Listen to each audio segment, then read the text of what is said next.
पर्दे में रहने दो, पर्दा ना उठाओ। पर्दा जो उठ गया तो भेद खुल जाएगा। अब पर्दा भी हटेगा, भेद भी खुलेगा और सारे राजों का खुलासा भी होगा। किसका?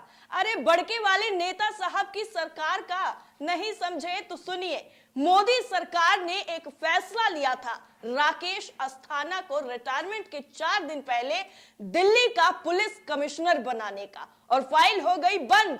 लेकिन अब वो फाइल दोबारा से खुलने जा रही है। जो फाइल किसी कोने में पड़ी हुई थी, जिसमें जंग लग रही थी, जिस पर धूल मिट्टी जम गई थी, अब वो फाइल दोबारा से सुप्रीम कोर्ट में खुलेगी, जिसके साथ साथ मोदी सरकार की पोल भी खुलेगी और उनके राजों से परत दर परत एक के बाद एक राज खुलेगा। और जिस तरीके से इस वक्त सुप्रीम कोर्ट एक के बाद एक एक्शन ले रहा है, केंद्र सरकार को फटकार लगाई जा रही है, कानून मंत्री को सीधा सीधा जवाब दिया जा रहा है कि काम करने का तरीका आप सुप्रीम अदालत को मत सिखाइए, उससे न्याय व्यवस्था पर भरोसा और ज्यादा मजबूत हो रहा है। वैसे आपके भी जहन में कभी ना कभी सवाल तो आता ही होगा कि क्या जो भी पार्टी सत्ता में होती है वो पार्टी नियम कानूनों को दरकिनार करके कोई भी फैसला ले सकती है, जो मर्जी में आए वो कर सकती है, जो उनका खुद का प्रिय है, जो उनके करीब है, वो उसको किसी भी पद पर बिठा सकती है?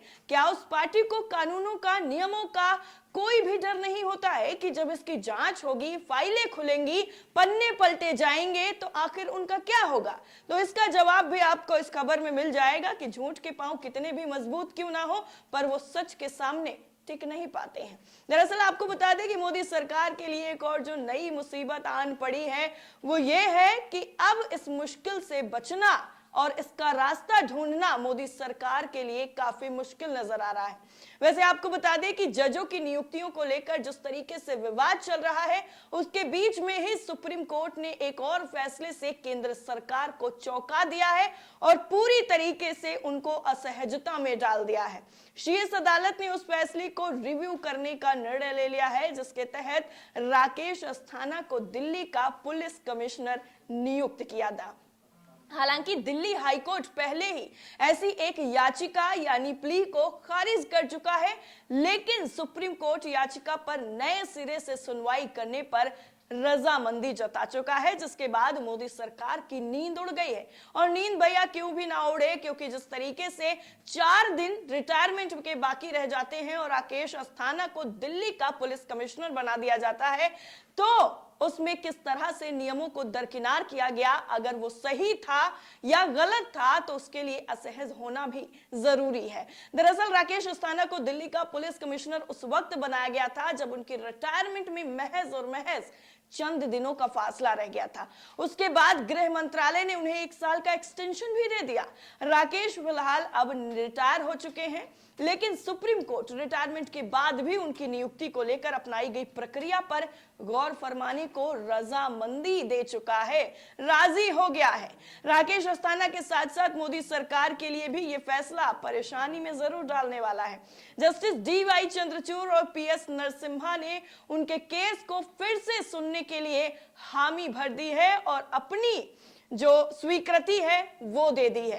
दरअसल राकेश अस्थाना गुजरात कैडर के IPS अधिकारी हैं और 27 जुलाई 2021 को उन्हें दिल्ली का पुलिस कमिश्नर बनाया गया था। उनको सेवानिवृत्ति इस आधार पर दी गई थी कि यह फैसला जनहित से जुड़ा हुआ है। वहीं एडवोकेट प्रशांत भूषण ने उनकी नियुक्ति पर सवाल उठाते हुए कहा था कि 27 जुलाई को उन्हें नियुक्त किया जाता है और 31 जुलाई को 1 साल का एक्सटेंशन दिया जाता है। उनका कहना था कि सुप्रीम कोर्ट के उस फैसले के अनुरूप नहीं है जो Prakash Singh and others versus union of India मामले में दिया गया था। सारे के सारे फैसलों को आपने दरकिनार कर दिया और उनको 1 साल का एक्सटेंशन दे दिया। प्रकाश सिंह ने किसी भी सूबे के DGP को नियुक्त करने से पहले कुछ सुझाव दिए थे। उनका यह कहना था कि इतने वरिष्ठ पद पर नियुक्ति के लिए एक पैनल का गठन किया जाना चाहिए था, जो तमाम पहलुओं को ध्यान में रखकर 3 नामों को सरकार के पास भेजे। जो अफसर इस पद पर नियुक्त किया जाना है उसकी कम से कम 6 महीने की सर्विस बाकी होनी चाहिए। लेकिन राकेश अस्थाना के मामले में ऐसा कुछ भी नहीं हुआ। 3 महीने, 2 महीने, 1 महीना तो बहुत दूर की बात है, महज 4 दिनों के रिटायरमेंट बाकी होने के बाद भी उनको प्रमोशन दे दिया गया, पुलिस आयुक्त बना दिया गया। और प्रशांत भूषण का कहना था कि अस्थाना के मामले में इन सभी चीजों को नजरअंदाज किया गया है। हालांकि दिल्ली कोर्ट ने इस आधार पर अस्थाना की नियुक्ति से जुड़ी याचिका को खारिज कर दिया था कि ये सारी गाइडलाइनें डीजीपी की नियुक्ति के लिए हैं, जबकि अस्थाना दिल्ली के पुलिस कमिश्नर थे। आपको बता दें कि जिस वक्त राकेश अस्थाना को पुलिस कमिश्नर बनाया गया था दिल्ली का, उसी वक्त कांग्रेस की तरफ से भी नियुक्ति पर सवाल उठाए गए थे। कांग्रेस के प्रवक्ता पवन खेड़ा ने साफ साफ लफ्जों में कह दिया था कि राकेश अस्थाना को नियमों की अनदेखी करके यह पद दिया गया है, क्योंकि जिन लोगों को अपने करीब बीजेपी मानती है और जिनसे उनका फायदा होता है, इस तरीके से वो उनको प्रमोशन देकर जो लालच है वो देती रहती है। पवन खेड़ा ने आरोप लगाया था कि अस्थाना पीएम मोदी के चहेते हैं, इसलिए उन्हें ये पद सौंपा गया है। कांग्रेस प्रवक्ता की तरफ से कहा गया कि अस्थाना के रिटायरमेंट के सिर्फ 4 दिन बाकी थे, फिर भी उनको नई पोस्टिंग मिल गई। पवन खेड़ा ने सुप्रीम कोर्ट का हवाला देते हुए कहा था कि पहले के फैसले में सुप्रीम कोर्ट ने कहा था कि अगर सर्विस के 6 महीने से कम का वक्त बचा है तो फिर डीजीपी स्तर की कोई नियुक्ति नहीं होगी। खेड़ा ने यह भी आरोप लगाया कि केंद्र ने सभी मानदंडों को दरकिनार कर अस्थाना को यह पोस्ट दी है, जो बिल्कुल गलत है। खेड़ा ने यह भी कहा था कि केंद्र सरकार ने अपने नोटिफिकेशन में यह कहा कि यह फैसला जनहित में लिया गया है, तो सरकार को इसके पीछे की वजह भी स्पष्ट बतानी चाहिए कि आखिर वो कौन से जन अधिकार हैं या फिर जनहित है जिसमें उनको घाटा हो रहा था अगर वो राकेश अस्थाना को दिल्ली पुलिस का कमिश्नर नहीं बनाएंगे। उन्होंने यह भी कहा था कि हम जानना चाहते हैं कि ऐसी क्या आवश्यकता थी कि ऐसा डर दिखाया गया जिसकी वजह से उनको इतनी बड़ी पोस्ट दे दी गई।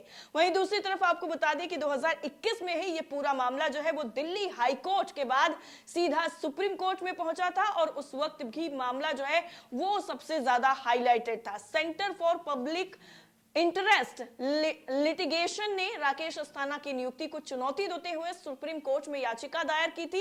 इसमें याचिकाकर्ता ने सुप्रीम कोर्ट की अवमानना कर राकेश अस्थाना की नियुक्ति करने पर गृह मंत्री अमित शाह और प्रधानमंत्री नरेंद्र मोदी पर जुर्माना लगाने की भी अपील की थी। और इतना ही नहीं, दिल्ली विधानसभा में भी राकेश अस्थाना की नियुक्ति के खिलाफ प्रस्ताव पारित किया गया था।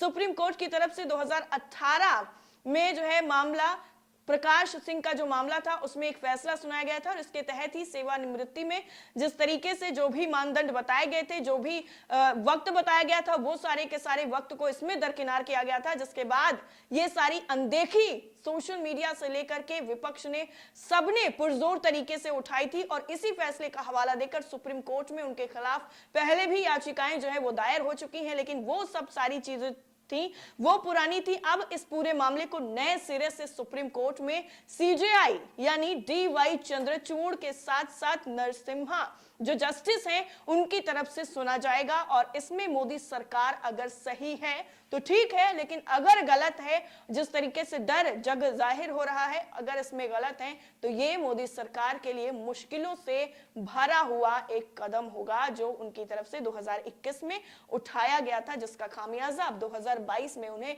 भुगतना पड़ सकता है। इस पूरी रिपोर्ट को लेकर आपकी राय क्या है, कमेंट सेक्शन में हमें जरूर बताइएगा। जय हिंद।